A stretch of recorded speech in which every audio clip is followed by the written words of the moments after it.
Bueno, primero agradecer, por supuesto, al Ayuntamiento de La Laguna y a la COAG el conmigo para hablar un ratito de un tema puntual, porque las dos charlas anteriores que me han parecido excelentes han hablado más de aspectos generales de lo que es los microorganismos del suelo.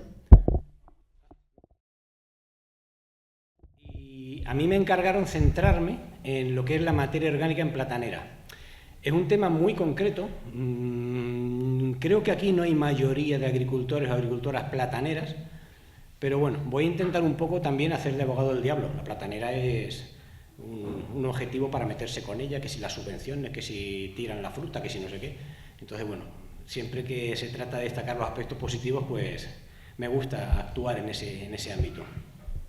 Para que conozcan un poco, Coplaca es una cooperativa de segundo grado, formada por 15 cooperativas, y lo que llevamos desde el Departamento Técnico de Coplaca, cuyo 50% está aquí, Manolo Puerta está ahí sentado, estoy yo, y hay dos compañeras en La Palma, es aquellos aspectos que son comunes a todas las cooperativas en cuanto a reducción de fitosanitarios, en cuanto a seguridad alimentaria, protección del medio ambiente, y una cosa que tiene mucho que ver con esto es reducir la importación de insumos a la finca, o sea, utilizar en todo lo posible materia orgánica local. Entonces, bueno, vamos al lío. La relación entre la materia orgánica y la platanera viene dada porque la platanera genera materia orgánica, necesita materia orgánica y agradece la materia orgánica. ¿Cómo se concreta esto? Bueno, la platanera genera materia orgánica, todo lo que son las hojas viejas, la farulla, todo lo que son los tallos, los rolos tras el corte, los residuos del empaquetado. En un día normal de empaquetado hay fruta madura, fruta rozada, los raquis de los racimos, todo eso es materia orgánica que se genera en el proceso. Y luego los excesos puntuales, lo que se viene a llamar la pica, los 3 últimos años que no hemos tenido invierno, nos hemos tropicalizado y ha habido mucha más producción de la que estaba prevista. Entonces ha habido semanas en las que ha sobrado bastante producción. Si el mercado no era capaz de absorber todo eso, pues eso es materia orgánica que se ha generado desde el sector. En cuanto a que la platanera necesita materia orgánica, efectivamente la necesita por el propio aspecto de la nutrición, pero también, y quizá mucho más importante, siempre tenemos, que no es un 50-50, o sea, la materia orgánica no es alimento para mí, no es NPK, es mucho más mejora de la estructura del suelo y de las condiciones biológicas del suelo, que han hablado los dos ponentes antes que yo, mucho mejor. Y luego también la platanera agradece la materia orgánica. ¿Cómo? Bueno, pues la propia cobertura del acolchado, que hablaremos un poquito, mejora la retención de agua, el manejo de las, entre comillas, mal llamadas malas hierbas, lo llevamos a cabo con materia orgánica propia. Eso en cuanto a cobertura, pero luego en profundidad, pues también para lo que es el manejo de las patologías como los nematos o como el fusarium, también nos apoyamos en la materia orgánica en este caso. No estamos pensando en productos químicos, sino que estamos pensando en materia orgánica para arreglar este tipo de problemas. Y fíjense si nos importa el tema del suelo y la materia orgánica, que en esta agenda que hace 20 años que edita Coplaca para repartir a todos sus agricultores y agricultoras, en el año 2015, que fue el Año Internacional de los Suelos, dedicamos la agenda precisamente eso, a la importancia del suelo en la platanera, con un montón de información que consideramos interesante para reivindicar el papel del suelo, el papel de la tierra. Nuestra experiencia se limita, de momento, a aguacate y a platanera. Son los dos cultivos que manejamos, la platanera de una manera histórica y el aguacate porque se puso de moda hace un tiempo y no nos ha tocado más remedio que ponernos las pilas, pero hoy estamos con la platanera. ¿Lo he apagado sin querer? ¿Se oye, no? Vale. Bueno, en cuanto a la cobertura orgánica, o sea, la materia orgánica que utilizamos como cobertura tiene una doble función. Por un lado, la que ven ahí en la foto de allá, hace un papel simplemente de tapar el suelo, que va a tener una serie de connotaciones positivas que veremos ahora, pero luego también todo lo que ha contado Federico, de ese humus, de esa estructura, de esa mejora de las condiciones físicas y biológicas del suelo, también la platanera es muy dependiente de esto. En cuanto a la cobertura orgánica, o sea, lo que ven ahí en esa foto, pues es simplemente eso. Nosotros utilizamos materia orgánica, no solo estiércol, no solo compost, sino también las propias hierbas que aparecen dentro del cultivo, no digo en las 3.000 hectáreas de coplaca, ni en las 8.000 y pico hectáreas de todo el plátano de Canarias, pero sí que vamos favoreciendo y que cada vez se va viendo más el papel positivo que hace esa materia orgánica, esas hierbas que aparecen ahí como cobertura. Normalmente hablamos, cuando hablamos de todo esto, de dos técnicas. Una que es aprovechar la vegetación potencial, o sea, las, entre comillas, malas hierbas que estaban ahí y aparecen cuando regamos, y como le decimos siempre a los agricultores, o sea, esas hierbas que tienen ahí no te están restando kilos. Tus racimos no van a pesar menos porque tengas ahí 4 hierbas en la platanera. Déjalas quietas, que algún papel hacen, no solo para cobertura, sino para otras cosas que veremos ahora. También a veces no es aprovechar la vegetación potencial, sino incorporar elementos externos, que lo veremos más adelante, es hablar un poquito de meter avena, de meter cebada, de meter otro tipo de cosas de este tipo. Y luego está la funcionalidad, o sea, las hierbas que aparecen ahí son materia orgánica, pero también sirven como fuente de polen para los auxiliares biológicos.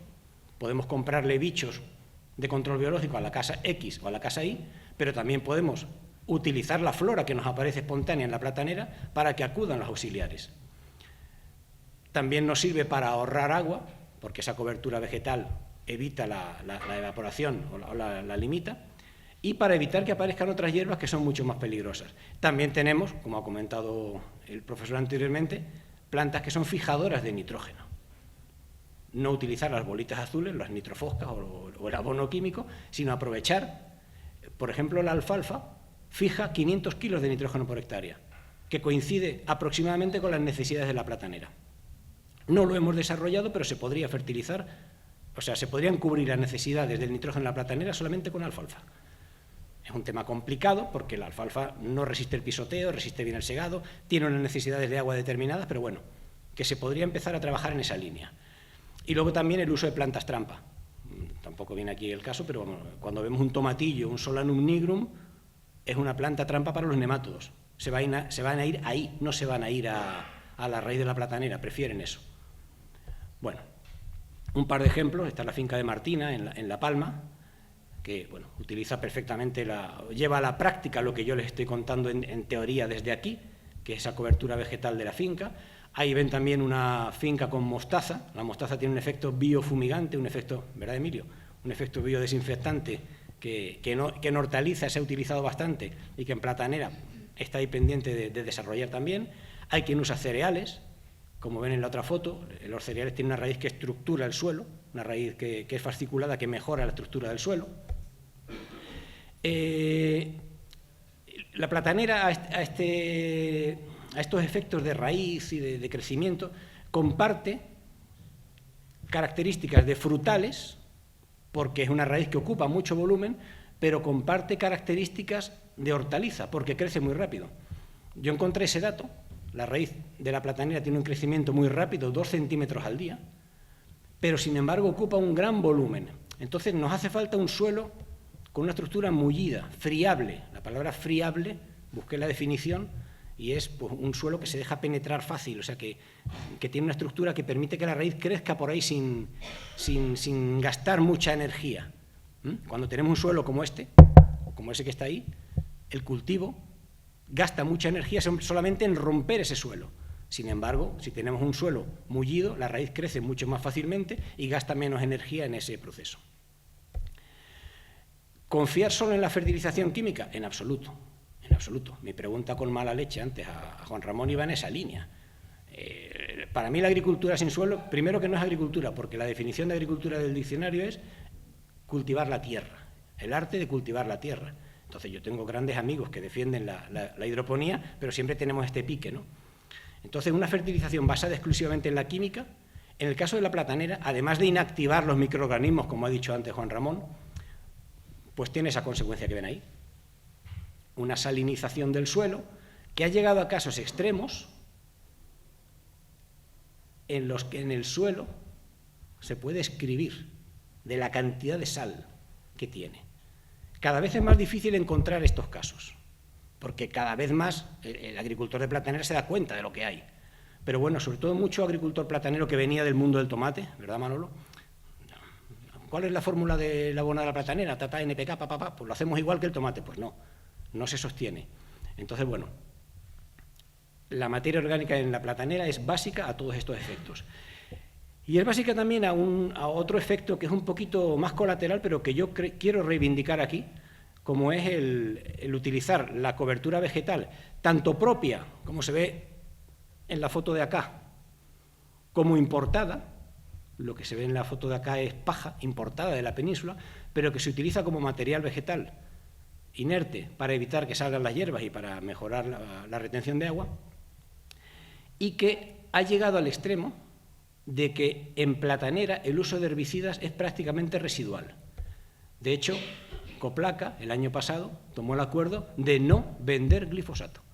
O sea, Coplaca tiene un departamento de compras donde las cooperativas, los agricultores pueden hacer sus pedidos. Usted puede hacer un pedido de compost de cualquier empresa, usted puede hacer un pedido de este nutriente, pero Coplaca no comercializa glifosato. O sea, el agricultor de Coplaca que quiera usar glifosato lo tiene que pagar de su bolsillo. Eso fue un logro del año pasado, que yo pensé que iba a costar más, pero el director general es casi más hippie que nosotros, entonces dijo, venga, para adelante. Y emitió ese comunicado de forma que poco a poco pues vamos mejorando este tipo de... Y vamos a hacer las preguntas al final. Si es muy breve, sí. Sí, muy breve. Con el tema de la parra, sí. Aquí cogen la poda y la introducen en el suelo. Pero con la parra yo tengo siempre entendido, siempre han dicho que con la enfermedad anterior de la parra, al ponerla en el mismo suelo para poder transmite a la nueva... Eso te lo puede contestar Federico mucho mejor que yo, que conoce la dinámica de las enfermedades de las plantas. Yo te digo que en platanera no hay ningún problema. O sea, ninguna patología que tengas en la parte foliar de la platanera va a ser un problema dejar la hoja en el suelo. Pero vamos, seguro que Federico puede aportar algo más sobre parra y sobre otros cultivos. Bueno, nosotros utilizamos materia orgánica en platanera, bien como aportes exteriores, evidentemente compost, estiércol, no vamos a entrar en esos detalles que posiblemente ahora en la mesa redonda se puede entrar, pero hay un factor que también estamos considerando, que es eso que ven ahí, que es el propio residuo de las hojas de la planta, o sea, de lo que no es el racimo que sale por la puerta en el camión. Entonces, ese artículo que les pongo ahí, que también queda a disposición de todo el que le interese, no vamos a entrar en mucho detalle, pero nos viene a decir que prácticamente 2/3 del nitrógeno que tiene el sistema de cultivo, el sistema platanera, están en esas hojas que podemos retornar al suelo y que nunca consideramos en el plan de abonado, a lo mejor. O sea, los técnicos a lo mejor dicen, la platanera necesita tanto nitrógeno, tanto fósforo, tanto potasio, se lo pongo, el estiércol tiene un 4%, tiene un 3%, no sé qué, pero en el propio residuo de cultivo hay una cantidad de nitrógeno interesantísima, que al final es ahorro para el agricultor, si el técnico tiene en cuenta eso en el plan de abonado. Ahí habla de hasta 80 kilos de nitrógeno por hectárea. Son datos de Martinica y Guadalupe, pero aquí se podría hacer algo parecido. O sea, empezar a considerar el nitrógeno que estamos dejando en el cultivo, simplemente no sacando esos residuos. Son más datos que vienen en ese artículo, que tampoco vamos a desarrollar demasiado, pero que lo dejo ahí por si alguien tiene interés en platanera, que sepan que en Martinica y Guadalupe ya han estudiado ese dato. Aquí en Canarias, los suelos de platanera, pues miren, de Tenerife, de La Palma y del Hierro, contenidos en materia orgánica altísimos. 4, 4,8, 6,3, y esto ha sido al azar. No es que yo voy a buscar análisis de materia orgánica alto, no. O sea, son los contenidos en los que nos estamos moviendo. Los suelos de platanera tienen un contenido en materia orgánica muy alto y ya si quieren hacemos toda la connotación del cambio climático, de que ese es carbono que está ahí y nos está emitiendo, etcétera, etcétera. ¿Vale? Un apunte legal, simplemente, y esto va dirigido especialmente a los técnicos que hay en la sala, el Real Decreto este que salió, el 1051-2022, por las que se establecen normas para la nutrición sostenible, ojo al nombre, de los suelos agrarios, es un texto legal que nos va a condicionar bastante lo que es el asesoramiento en fertilización, pero que tiene cosas muy interesantes relacionadas con la materia orgánica, como son las que les pongo en la presentación, y que tampoco voy a leer, pero fíjense que, por ejemplo, habla de que es obligatorio registrar cualquier aporte de materia orgánica en el plazo máximo de un mes, debe incluir la composición, dosis, fechas, tipo de fertilizante, forma de aplicación, etcétera. Aquí esto es un aviso a navegantes a los fabricantes de compost, que posiblemente vayan a tener que aportar por delante sus analíticas, y a los ganaderos que suministran estiércol. O sea, el producto va a tener que venir con el carnet de identidad por delante, de qué es lo que estoy metiendo en la finca. Habla de un plan de abonado, que desde septiembre del año pasado es obligatorio, por finca. y ese plan de abonado debe incluir los datos analíticos del suelo, materia orgánica, los aportes de materia orgánica previstos, el cálculo de la necesidad de cultivo, estrategias para mantener o aumentar el contenido de materia orgánica, lo dice el Gobierno de España, no lo dice nadie más, no lo está diciendo Coplaca, lo dice, es una legislación que hay que cumplir. Entonces, bueno, le da mucha importancia a la materia orgánica este Real Decreto. Habla también, pues, de conocer la composición de lo que estamos metiendo, condiciones de aplicación y almacenaje, buenas prácticas. Entonces, bueno, quería dejar el detalle de que hay una normativa que, como es tan reciente, mucha gente ni se ha enterado, empezando por la Administración, que no la está controlando, y que tenemos que irnos poniendo las pilas los técnicos. En esta línea ya hay manuales. Por ejemplo, el Cabildo sacó hace poco uno de abonado sostenible del tomate, y los compañeros de COAC, no sé si David se ha ido ya o no, sacaron esto hace un tiempo, que es lo que ven ahí, el manejo del estiércol, y la dosis a aplicar según la composición de la legislación vigente, que para mí son manuales de referencia, muy interesantes porque son muy concretos y aplicados a las condiciones de aquí de Canarias. Otra utilidad de la materia orgánica en platanera, ¿saben cuál es? La biodesinfección. Nosotros, bueno, uno ya es viejo y trabajó en tomate mucho tiempo, con Emilio que anda por ahí y Manolo también, y utilizábamos la biodesinfección en tomate para controlar, pues, los nematodos y determinadas enfermedades de suelo. En platanera se está empezando a usar para controlar el picudo. Y es algo tan simple como enterrar la propia materia orgánica que queda en la parcela. Cuando una parcela está descontrolada ya de picudo, le metes un tractor, lo mueles, lo riegas bien hasta capacidad de campo y le pones un plástico. Y el Cabildo de Tenerife ha hecho ensayos, como ven ahí, las fotos no son del Cabildo, son mías de una finca que hicimos, pero bueno, ahí les pongo también, pues, todas las ventajas que tiene ese enterrado de la materia orgánica para el control del picudo, que a día de hoy es la plaga más grave de la platanera. Esta diapositiva la dejo aquí en blanco, porque son los aspectos microbiológicos de la materia orgánica, relaciones y funciones, con las dos charlas que me han antecedido queda perfectamente cubierto. Simplemente quiero hacer hincapié en un aspecto que han comentado los dos ponentes. Es mucho más importante la función que el inventario. Esta es una frase de Antonio Bello. Yo tuve la suerte de hacer la tesis con Antonio Bello, el profesor Antonio Bello. Los que han hecho una tesis en la sala coincidirán conmigo en que en la tesis no se aprende nada, pero se aprende en los pasillos. Yo aprendí mucho más de los bocadillos con Antonio Bello y en el laboratorio que de mirarle el culo a los nematodos a ver si era Melodogenia arenaria o era incógnita o javanica. Y Antonio tenía una frase que era: Javier, el inventario no vale para nada, es la función. Él se reía cuando algún compañero suyo nematólogo publicaba un listado de 37 nematodos que había encontrado en no sé dónde, criconema no sé qué, fanitilenchus no sé cuánto, y dice, eso no vale para nada, lo que hace falta es saber para qué sirve cada uno. Entonces lo que han contado Federico y Juan Ramón va en esa línea, ¿no? O sea, lo que importa es saber para qué sirven los microorganismos que hay en el suelo. Y bueno, ya para terminar, simplemente, bueno, ¿por qué me han llamado a mí? ¿Por qué han llamado a Coplaca para hablar de materia orgánica en platanera? Pues porque llevamos un montón de tiempo con esto.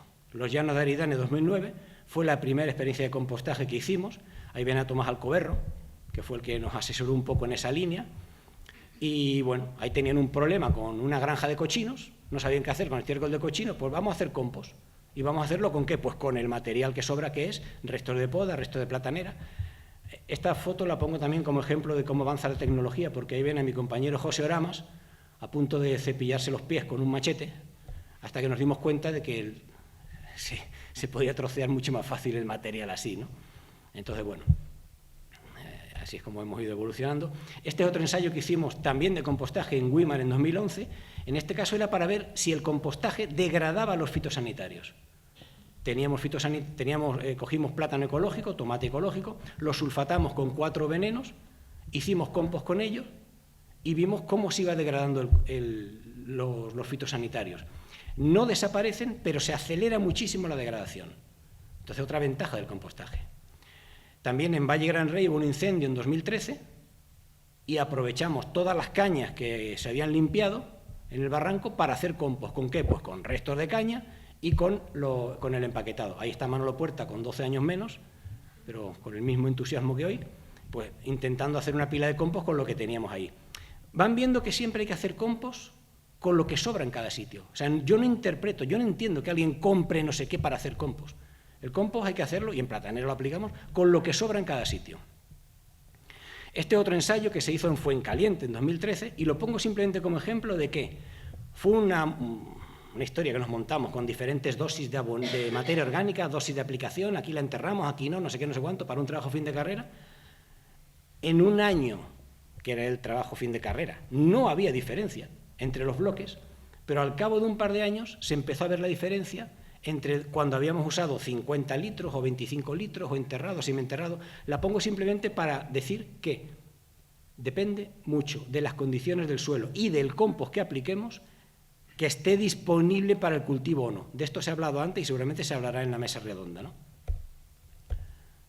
Simplemente eso, que aquí hasta el cabo de un año no se vio el efecto de los diferentes tratamientos. Este es otro ensayo que hicimos también, en Granadilla 2014, y en este caso sustituimos el estiércol por césped. Nos dio por hacer un compost sin estiércol. ¿Y para qué? Pues ahora veremos para qué. Descubrimos que el césped es equivalente a la gallinaza en cuanto a nutrientes, en cuanto a nitrógeno sobre todo, y relación carbono-nitrógeno. Y luego, bueno, pues, cada vez que en la escuela de capataces quieren hacer un curso de compost, pues nos llaman para hacer la pila allí con la gente, ¿no? Entonces eso, ya tenemos bastante rodaje en eso. Siempre intentamos con datos de los materiales de entrada y de producto, o sea, analítica, saber lo que tenemos entre manos.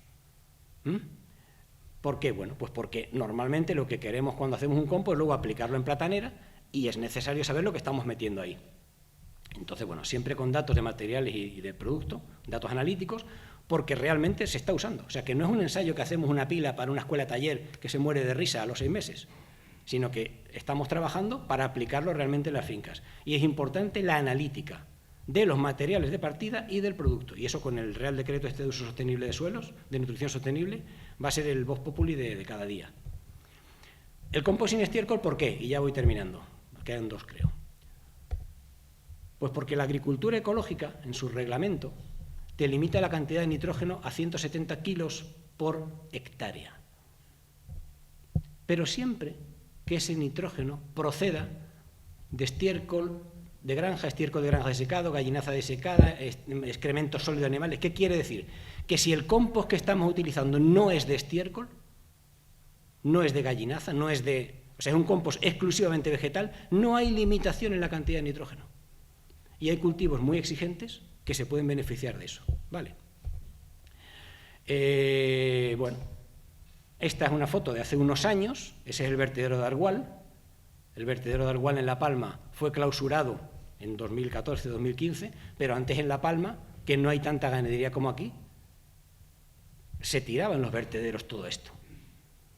Aquí en Tenerife hay ganadería, siempre ha habido, lamentablemente cada vez hay menos, pero los empaquetados aquí no tienen problema de deshacerse del residuo, pero en La Palma sí había problema.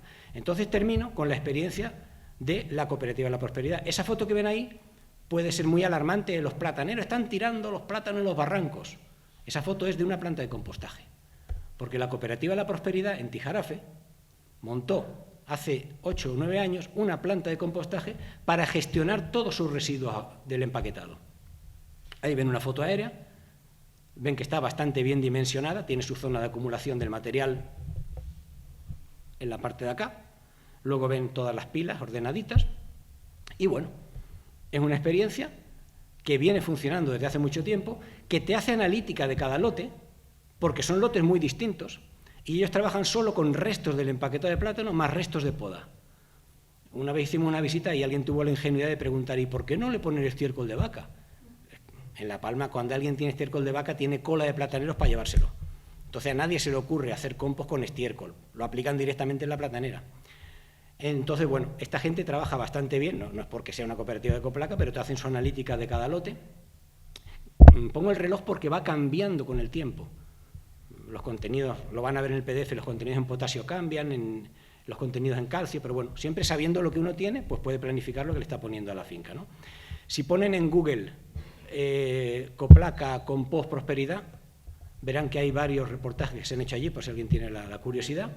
Y bueno, nada, simplemente para terminar, ahí está Fran, el compañero de ADER que lleva la gestión de la planta de compostaje, y pues yo también quedo a disposición de ustedes para cualquier cosa que proceda. Me gusta reivindicar con esta foto, esa foto está hecha en el SPAE, el Seminario Permanente de Agricultura Ecológica, que es el germen del que salió la asignatura de Agricultura Ecológica y que es lo que queda ahora como espora latente, una vez que se han cargado la asignatura de agricultura ecológica, queda ahí latente un pequeño curso de varias charlas al año, donde cada vez que les toca hablar de compost, pues me llaman a mí, y ahí está el maestro Miguel Santos también, responsable de todo eso, pues enseñando a los futuros agrónomos y a todo el que pasa por allí la visión del compostaje. Vale, muchas gracias.